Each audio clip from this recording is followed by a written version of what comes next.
जय हिंद दोस्तों। आज हम जानेंगे दोस्तों, हमारे पास एक सेट है जो कि आप देख सकते हैं। ये MI का 4 है जिसमें कि लाइट का प्रॉब्लम है। दोस्तों किसी भाई ने इसके अंदर लाइट IC बूस्ट कॉइल को चेंज कर लिया, फिर भी उनका लाइट का जो प्रॉब्लम था वो सॉल्व नहीं हुआ है। दोस्तों आज हम इसे स्टेप बाय स्टेप चेक करेंगे किस तरह से आपको लाइट को फॉल्ट को बनाना होता है। दोस्तों पहली बात कि लाइट के फॉल्ट में सबसे पहले वोल्टेज किस IC से आता है लाइट सेक्शन को ऑन होने के लिए। दोस्तों यदि आप इस वीडियो को कंप्लीट देखते हैं तो आपको नॉलेज हो जाएगा कि प्रत्येक लाइट सेक्शन में जो सबसे पहला वोल्टेज हमारे लाइट IC के लिए आता है वो कहां से आता है। दोस्तों वीडियो में बने रहना।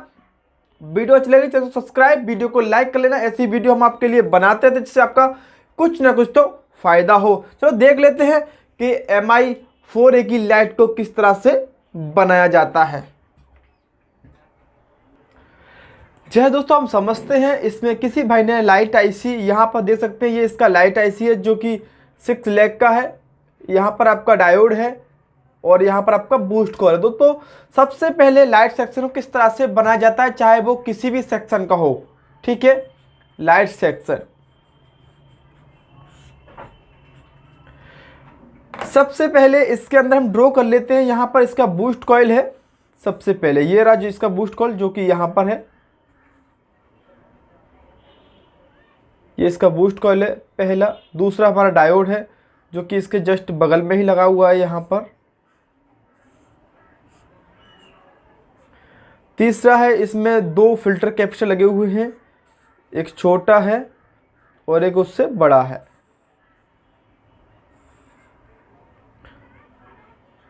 और सीधा फिर यहाँ से कनेक्शन सीधा दिया गया आपका डिस्प्ले जैक पर जो कि यहाँ पर है। एक बार हम उसे भी ड्रॉ कर लेते हैं। इसका जैक आप जानते हैं 30 पिन का जैक होता है इसका। अब यहाँ पर समझते हैं, यहाँ से लेके आपका 15 पिन होता है।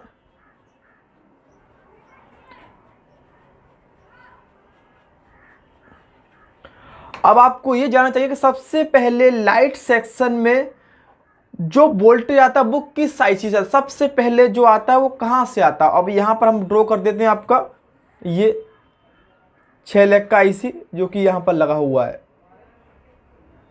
ठीक है, बूस्ट कॉइल के जस्ट नीचे यहाँ पर। उसकी 6 पिन है, 1 2 3 4 5 6। ठीक है, ये है दोस्तों। ये कैपेसिटर है इसके जो कि दोनों एक साइड से ग्राउंड है। अब हम समझते हैं कि इसको किस तरह से बनाया गया है। दोस्तों सबसे पहले हमको लाइट सेक्शन को ऑन करने के लिए सबसे पहला वोल्टेज चाहिए BPH वोल्टेज। दोस्तों क्या चाहिए आपको, BPH वोल्टेज चाहिए, BPH लाइन चाहिए। सबसे पहले आपको BPH लाइन आनी चाहिए। अब ये BPH लाइन क्या होता है एक बार इसे समझते हैं। ये आपका होता है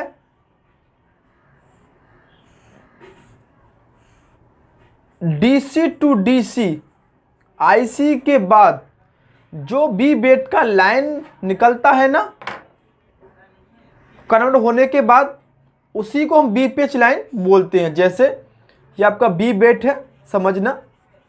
इससे क्या आपका जितना भी लाइट सेक्शन है आप उसको इजीली समझ पाओगे। ये आपका B बेट हो गया। सबसे पहले वोल्टेज हमारा इस IC के अंदर जाता है। समझो आपकी बैटरी यहाँ पर चार्ज है 3.7 वोल्टेज। ठीक है, जैसे ही आप बैटरी ओनली सेट के अंदर, केवल हम यहाँ पर बैटरी को लगाओगे, ओनली बैटरी को आप लगा दोगे ओनली सेट के अंदर। ठीक है, तो ये क्या करेगा, ये आपका कौन सा IC है, DC to DC converter IC। तो ये इस वोल्टेज को कन्वर्ट करके यहाँ पर इस वोल्टेज को आउट कर देता है। पर ये वोल्टेज और ये वोल्टेज दोनों सेम वोल्टेज होते हैं। ठीक है, इसी को हम प्राइमरी लाइन बोलते हैं। अब कंपनी यहाँ से ना इस सेक्शन को लाइन दे के वो यहाँ से देता है। यह सबसे पहले हमारा कहाँ से आता है, DC टू DC IC से आता है। सबसे पहला वोल्टेज हमारा किसी भी सेक्शन को ऑन होने के लिए, लाइट सेक्शन ऑन होने के कहाँ से आता है, DC टू DC IC से। अब यहाँ पर आपको मालूम हो गया। तो जब आपने अपने फ़ोन में बैटरी लगाया तो आपको यहाँ पर यानी B पे जहाँ पर कॉइल होता है वहाँ पर आपको आपने कॉइल देखा ही होगा, वहाँ पर आपको 3.7 वोल्टेज मिलेगा जितना आपका बैटरी चार्ज है। ठीक है, अब ये इसी से बोलते हैं बी पेच लाइन। यहाँ पर इस लाइन का नाम होता है बी बेट। ठीक है, आईसी से गुजरने के बाद यानी आईसी से पास होने के बाद इस लाइन का नाम हो जाता है बीपीएच। समझ में आया? ये दोनों लाइन एक ही होती हैं। अगर किसी सेक्शन में से अगर ये लाइन यहाँ से नहीं जा रही तो आप यहाँ से जंपर से लगा सकते हैं, आपका काम हो जाएगा। अब देखो लाइट सेक्शन सबसे पहले वोल्टेज कहाँ पर आता है? कॉइल पर। ये बूस्ट कॉइल है आपका ये क्या है? Boost coil. सबसे पहले वोल्टेज हमारा इस कॉइल पर आता है, यहां पर आपको दिख रहा होगा, ये रहा बूस्ट कॉइल, आपका बूस्ट कॉइल है, यहां पर आता है। ठीक है, अब सबसे पहले वोल्टेज हमें यहां आएगा तो यहां पर कितना आएगा? 3.7। अब यहां से पास होके वोल्टेज कहां जाता है? डायोड। अब डायोड क्या करता है? डायोड केवल प्लस से, डायोड केवल फॉरवर्ड वाइज काम करता है। फॉरवर्ड वाइज का मतलब होता है कि यदि आप डायोड को प्लस से, इसके प्लस सिरे से वोल्टेज दोगे, जब ये नेगेटिव की तरफ वोल्टेज को पास कर देता है, तो ये हमारा लगा है, डायरेक्शन लगा है इसका प्लस सेक्शन से लगा हुआ है, तो हम प्लस से, देखो यहाँ पर 3.7 है। अब ये कॉइल क्या करता है? कॉइल को आप चेक करोगे तो यह बीप का साउंड आता है। ये तो आपने जानते ही होंगे, बीप का साउंड आता है, तो समझ लो कि ये वोल्टेज को पास कर देगा, तो यहाँ पर भी आपको सेम वोल्टेज मिलेगा। ठीक है, अब ये डायोड क्या करता है? डायोड वोल्टेज को प्लस से अगर वोल्टेज आप देते हो तो ये माइनस की तरफ वोल्टेज को भेज देता है, तो यहां से अगर हम देंगे तो ये इसको पास कर देगा, तो हमको इस पर, यहां इस लाइन पर भी हमको कितना मिलेगा? 3.7 वोल्टेज। अब ये आपका कौन सा लाइन होता है? ये तो सभी लोग जानते हैं, लाइट का प्लस पॉइंट यानी एनोड। डायोड के नेगेटिव सिरे को ही लाइट का प्लस पॉइंट बोलते हैं, यानी एनोड यही होता है आपका। अब आपको समझ में आया किस तरह से वोल्टेज, सबसे पहला वोल्टेज कहां से आता है? कीपैड हैंडसेट में आपने देखा होगा तो बी बेट से ही सीधा वहां पर लिखा होता है K1 K2 यानी सॉरी K या K2 जो भी होता है, तो वहां पर सीधा कीपैड हैंडसेट में यहां से दिया जाता है, तो सेम वही है, सेम टू सेम वही है। अब आपको यहां समझ में आ गया। अब यहां से जो लाइन जाता है वो सीधा जाता है एनोड के लिए। पहली पिन पर इसका एनोड होता है, लाइट का प्लस पॉइंट। अब आप समझो, आपने बैटरी को लगाया और आपको सबसे पहले कॉइल पर कितना वोल्टेज चाहिए? जितना आपका बैटरी चार्ज है। ठीक है, उसके बाद यहाँ पर वोल्टेज आएगा, ये वोल्टेज को पास कर दिया क्योंकि ये प्लस में लगा हुआ है, प्लस से माइनस से वोल्टेज को भेज देता है, तो यहाँ से ये वोल्टेज भेज देगा, तो आपको इतना वोल्टेज यहाँ मिलेगा। अब ये लाइन यहाँ से जुड़ी हुई है, तो जब आपको यहाँ भी मिलना चाहिए फिर तो सेम टू सेम वोल्टेज। इसका मतलब ये हुआ बैटरी को लगाते ही आपको एनोड की लाइन तक वोल्टेज मिलना चाहिए, सेट को बिना चालू किए हुए। यहाँ तक आपका क्लियर होता है? ठीक है, एक बार हम देख लेते हैं इसको भी। यहां पर हमने बैटरी को लगा दिया है, अब हम एक बार चेक करेंगे स्टेप बाय स्टेप, जिससे कि आपको भी मालूम हो कि ये सही से वर्क करता है कि नहीं। अब देखो सबसे पहले हम चेक करेंगे इसके कॉइल पर। ठीक है, यहां पर कॉइल है, चेक करते हैं कि कॉइल में वोल्टेज आ रहा है कि नहीं। देखो यहाँ पर ये इसका ये कॉइल लगा है, जो कि यहाँ पर कॉइल लग के इस सप्लाई को यहाँ दे रहा है।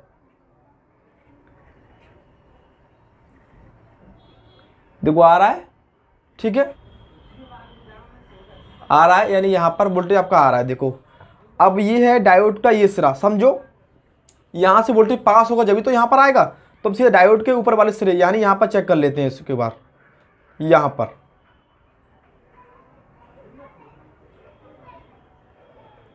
देखो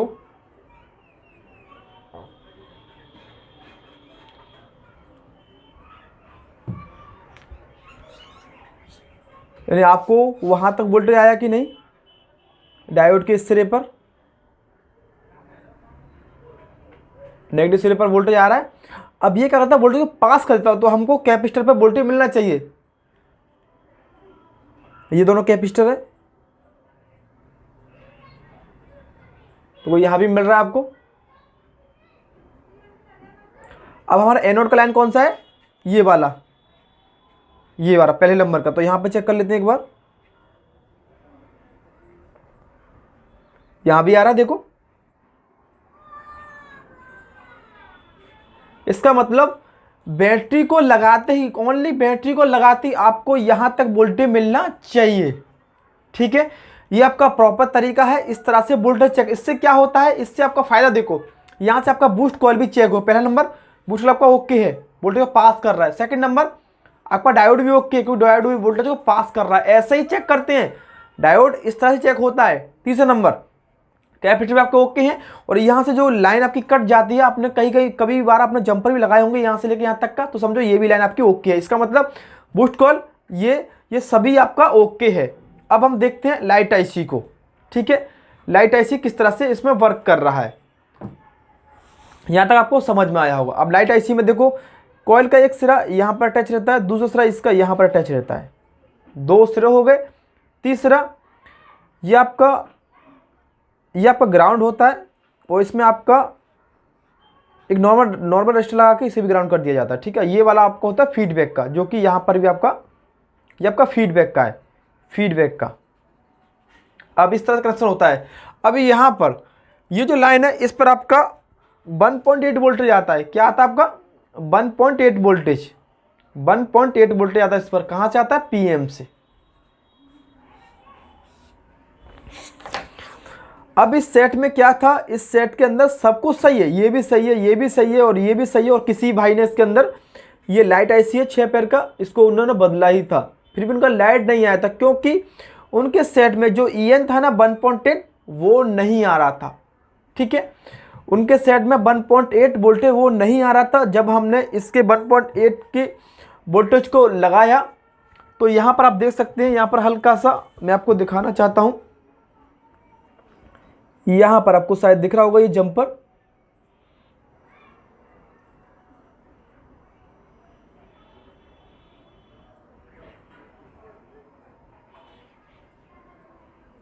देखो आपको यहाँ पर दिख रहा होगा कि जंपर, यहाँ पर ये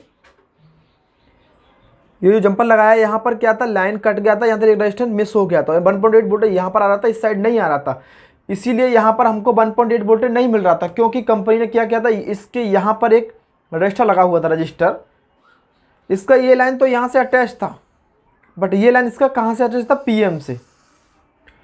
अब बट हमको यहाँ तक वोल्टेज आ रहा था, ये रजिस्टर इसके अंदर था नहीं, इसके अंदर जो रजिस्टर लगता था ना वो है नहीं था, इसके अंदर था ही नहीं। तो हमने इसको जंपर कर दिया, तब ये वोल्टेज यहाँ पर पास होगा, ये सीधा यहाँ पर आ गया। उसके बाद हमारे सेट में लाइट फर्स्ट क्लास तरीके से आ गया। मैंने आपको ये बताना जरूरी समझा, इसलिए मैंने आपको ये वीडियो बनाया है। मैं आपको थोड़ा दिखा देता हूँ।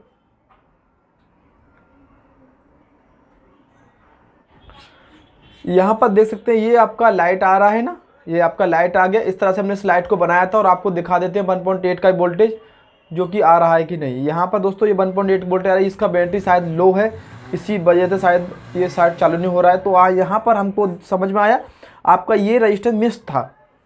ठीक है, ये रजिस्टर मिस था, तो हमने इसको जंपर कर दिया। उसके बाद यहाँ पर वोल्टेज आने लगा, और आपका कंप्लीट सेट हमारा बन गया। धन्यवाद दोस्तों, उम्मीद करता हूँ आपको इससे बहुत कुछ सीखने को मिलेगा, किस तरह से इसका पूरा सिस्टम काम करता है।